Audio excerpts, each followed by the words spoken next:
Makanya keluarga Nabi sama pewaris Nabi saat ini diadu domba. Dzurriyyat Nabi sama ulama dibentur-benturin, habaib sama kiai dibikin ribut. Maka mereka berusaha, begitu habaib kiai ribut, apa yang terjadi saudara? Umat ribut. Ada upaya pembelokan bahwa yang menyebarkan agama Islam di Indonesia katanya bukan Wali Songo, tetapi adalah orang-orang klan Ba'lawi dari Yaman. Ini adalah bahtera Ahlul Bait Rasulullah. Ada bahtera Sadah Al-Abi Alawi dengan tariqah Alawiyah yang diusung oleh Sayyidina Al-Faqih Muqaddam, dilanjutkan dengan Al-Imam Al-Haddad. Orang Wahabi ngaku aswaja, betul. Kabib ngaku aswaja. Lihat di Rabita Alawiyah itu di anggaran dasarnya aswaja ala tariqah al-alawiyin, tariqah ba'alawi, aswajanya tariqah kabib. Kalau sudah naik di bahtera cinta kepada keluarga Rasulullah, insya Allah selamat dari dunia sampai akhirat saudara. Amin ya Allah, amin ya Allah, amin ya Allah. Ini adalah upaya pembelokan sejarah secara sistematis yang tidak mempunyai dasar, karena mereka ingin hari ini orang-orang yang dinisbatkan kepada orang-orang yang dulu berperan dalam kesejarahan itu mendapatkan bagian-bagian penghormatan dan privilege dari apa-apa yang mereka klaim sebagai pahlawan, yang mereka klaim sebagai bagian daripada leluhurnya, padahal tidak terkonfirmasi oleh data apapun bahwa leluhur mereka adalah para pejuang. Makanya saya mau tanya, jawab yang kompak semuanya. Umat Islam siap cinta kepada Rasulullah, siap cinta kepada Ahlul Bait, siap naik bahteranya Ahlul Bait. Aku cinta Rasulullah tapi tidak cinta kepada Ahlul Bait, dusta atau tidak? Siap ikuti Ahlus Sunnah wal Jamaah? Takbir. Tidak ada, bahkan leluhur mereka ada data sejarahnya di Leiden. Saya pernah ke Leiden, Belanda, bahwa mereka adalah leluhurnya orang-orang yang bekerja sama dengan Belanda. Bahkan ketika Ratu Wilhelmina ulang tahun, mereka mengadakan selamatan. Adalah Ahlul Bait, keluarganya baginda Nabi Muhammad, Sayyidina Ali bin Abi Thalib wa Fatimah Az-Zahra wal Hasan wal Husain radhiyallahu anhum, mencakup istri-istrinya Nabi saudara, dan mencakup dzurriyyatnya baginda Nabi Muhammad. Kalau ada orang yang ngaku-ngaku turunan Nabi, pertama harus tanya hasil tes DNA-nya mana. Saya cucunya Nabi, mana tes DNA-nya?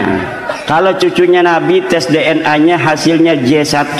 Kalau hasilnya G, itu jangankan dia cucu Nabi, orang Arab aja bukan. Kabib kah sing aku cucu Nabi sudah dites DNA bu. Saudara-saudaranya di Yaman 180 orang, ake-akeanane haplogrupe G gatel. Lamun putune Nabi haplogrupe J.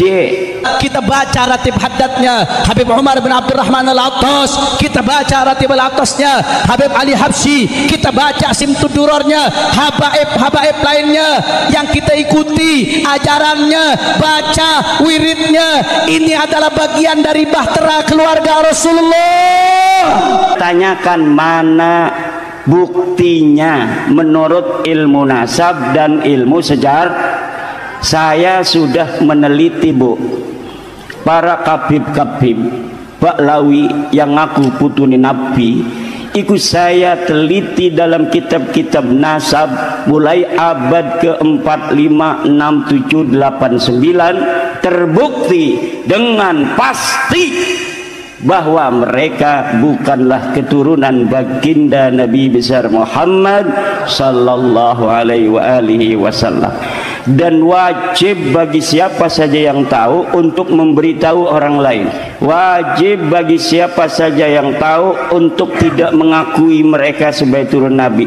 Haram hukumnya ngakui dudu putune Nabi sebagai putune Kanjeng Nabi. Siapa Wali Songo?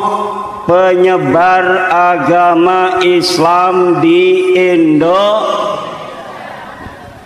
Sebelum datang ke Sokaraja, ada kiai dari Wonosobo datang ke rumahnya Kang Mas Agus Mariono.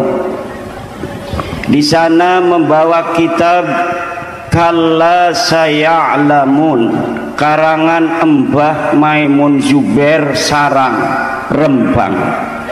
Di dalam kitab itu ternyata Mbah Maimun Zubair mengisbat, menetapkan bahwa al-awliya'ut tis'ah mu'dhamuhum min dzurriyyati Rasulillah sallallahu alaihi wa alihi, bahwa Wali Songo itu adalah keturunan baginda Nabi besar Muhammad. Keterangan Mbah Mun itu ada di kitab Kalla Saya'lamun ketika menafsiri Inna a'tainakal kautsar fashalli li rabbika wan inna syani'aka huwal, bahwa kata Mbah Mun, para penyebar agama Islam di dunia, wabil khusus di Indonesia ini, adalah kebanyakan mereka adalah keturunan baginda Nabi besar Muhammad. Seperti di tanah Indonesia, yang pertama namanya Maulana Malik Ibrahim, kemudian Sunan Ampel Rahmatullah, kemudian Sunan Giri, Sunan Bonang, Sunan Kudus, Sunan Derajat, Sunan Muria, Sunan Kalijogo, Sunan Gunung Jati, Sarip Hidayatullah. Iku doang kita mau bisa nyanyi niku. Sunan Gunung Jati, Sarip Hidayatullah. Teger ngedeleng penyanyi nek. Teger ngedeleng penyanyi nek, alhamdulillah. Tapi ternyata zaman sekarang ini ada upaya pembelokan dari para orang-orang yang tidak bertanggung jawab, bahwa yang menyebarkan agama Islam di Indonesia katanya bukan Wali Songo, tetapi adalah orang-orang klan Baklawi dari Yaman.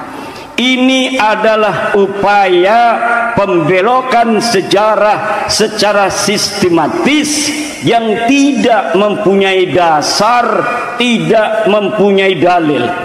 Untuk apa mereka kemudian membelokkan sejarah? Karena mereka ingin hari ini orang-orang yang dinisbatkan kepada orang-orang yang dulu berperan dalam kesejarahan itu mendapatkan bagian-bagian penghormatan dan privilege dari apa-apa yang mereka klaim sebagai pahlawan, yang mereka klaim sebagai bagian daripada leluhurnya, padahal tidak terkonfirmasi oleh data apapun bahwa leluhur mereka adalah para pejuang. Tidak ada, bahkan leluhur mereka ada data sejarahnya di Leiden. Saya pernah ke Leiden, Belanda, bahwa mereka adalah leluhurnya orang-orang yang bekerja sama dengan Belanda. Bahkan ketika Ratu Wilhelmina ulang tahun, mereka mengadakan selamatan, mereka mengadakan pesta, ulamanya membuat doa-doa suci untuk Ratu Belanda, mendoakan agar Ratu Belanda ini umurnya panjang, kerajaannya bisa terus langgeng, menjajah negara kitanya bisa terus dilanjutkan.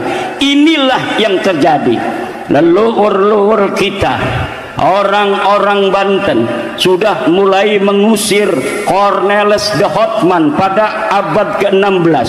1500-an Belanda datang ke Banten, kemudian ngomongnya mau dagang, tetapi memonopoli. Orang-orang asli di Banten tidak diberikan akses untuk berdagang. Sultan Maulana Hasanuddin murka, kemudian diusir oleh Sultan Maulana Hasanuddin pedagang-pedagang dari Belanda.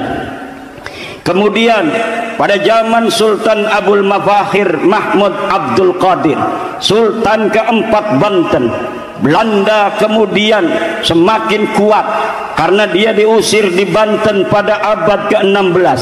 Maka pada abad ke-17 Belanda membuat sebuah benteng di Batavia, sebagai tujuan utamanya adalah mengamankan bisnisnya. Tapi lama-kelamaan mereka merekrut pasukan-pasukan pribumi untuk dijadikan prajuritnya. Akhirnya disuruh perang sama Kesultanan Banten.